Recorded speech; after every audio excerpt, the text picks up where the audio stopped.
What's up, YouTube? It's Nice Cover Bro back again with another haul video. Man, it has been such a long time since my previous one. I've been getting a ton of new books in, and in this one, I'm going to do something a little bit different. So I'm going to skip all of the newer books. These are things that I had pre-ordered from the past few months and wanting to make sure I don't miss any of these newer ones. But I'm going to skip all the new ones and go straight to the limited, exclusive, variants, the good stuff. So let's get started.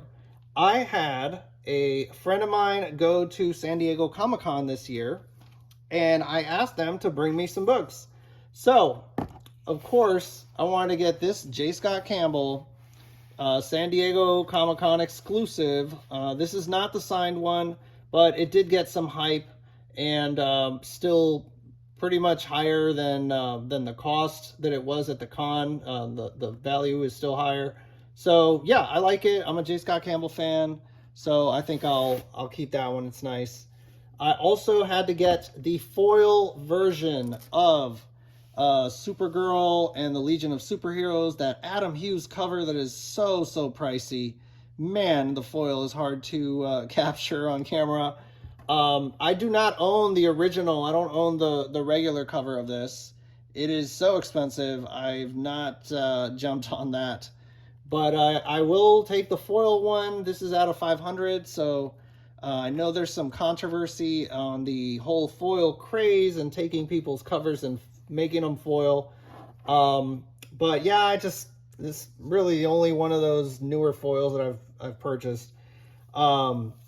Moving on, so at another con, this one I went myself in person, and Scott's Collectibles was there, and also Lucio Parrillo was there. So I wanted to get a book signed, and I wasn't sure what to get.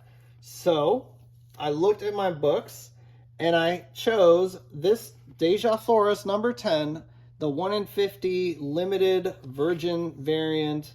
The reason I got this one signed, and it's up here in gold to match her outfit here, and I got this one signed because I knew that it had a few little spine ticks that were not going to allow it to become a 9.8.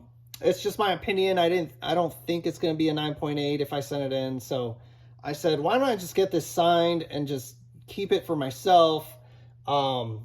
And yeah, so I went ahead and got it signed with the gold, and maybe I can go ahead and hang it up somewhere. It looks pretty good with the signature. Another book I got at the con, also from Scott's Collectibles. This is a limited exclusive by Scott's Collectibles out of 500.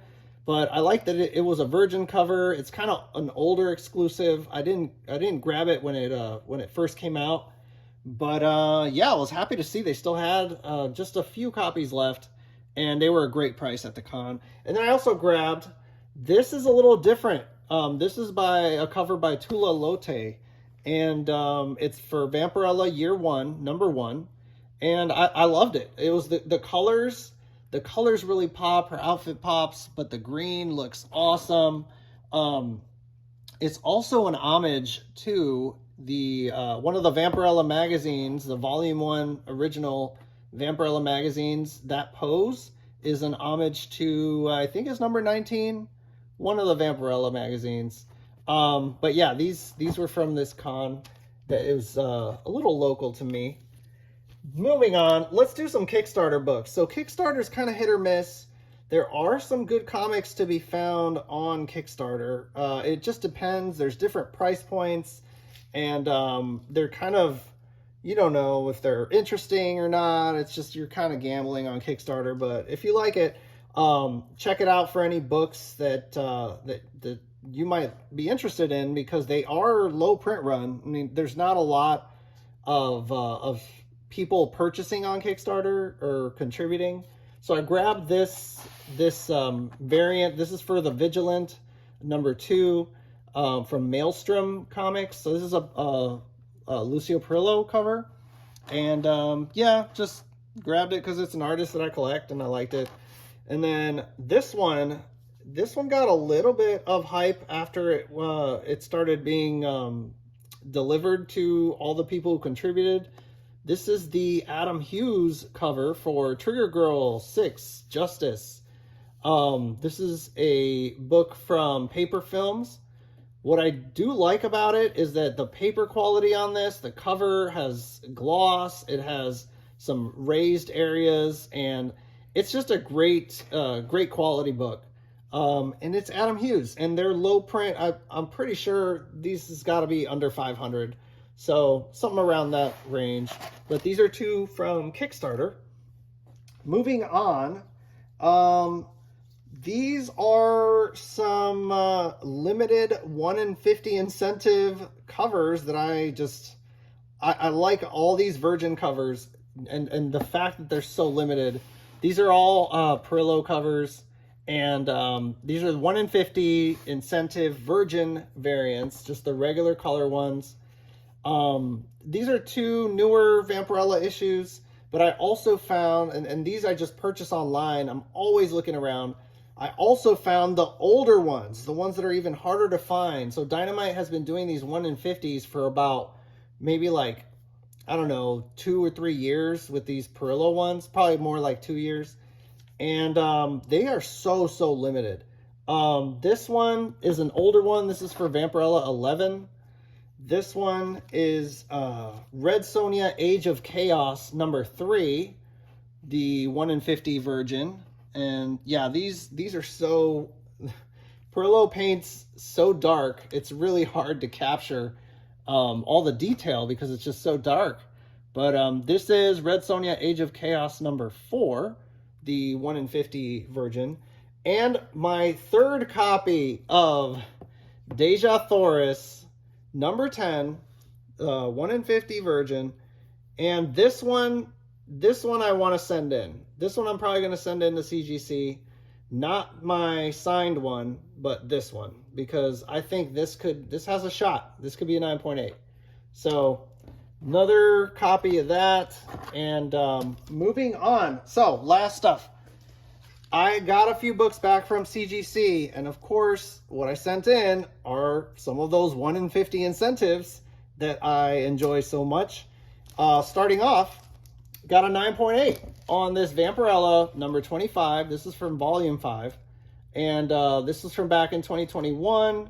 One of the earlier 1 in 50 covers that Dynamite started putting out. Man, it is so dark. It's hard to see. There is detail. I promise you there's detail in here. It's just super hard to see. But yeah, these are super limited. The census count's extremely low. Extremely low. Like this one didn't even have one on the census. So hopefully they get that set up. It looked like this one didn't even have like a listing for it, for how many were on there.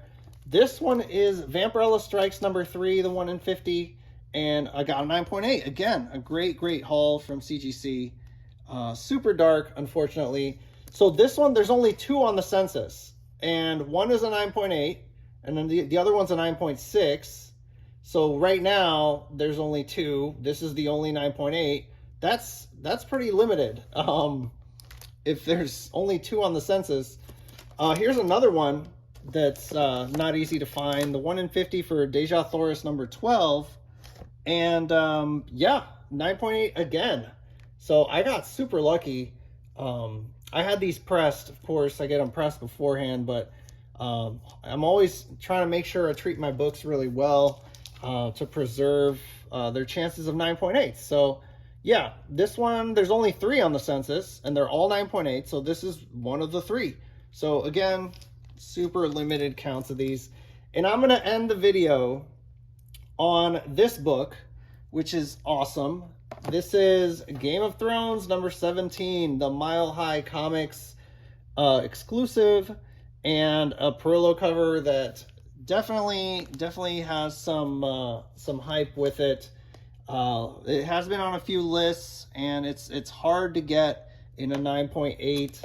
There's only, I think there's like 15 or 16 on the census total, and there's 12 9.8s.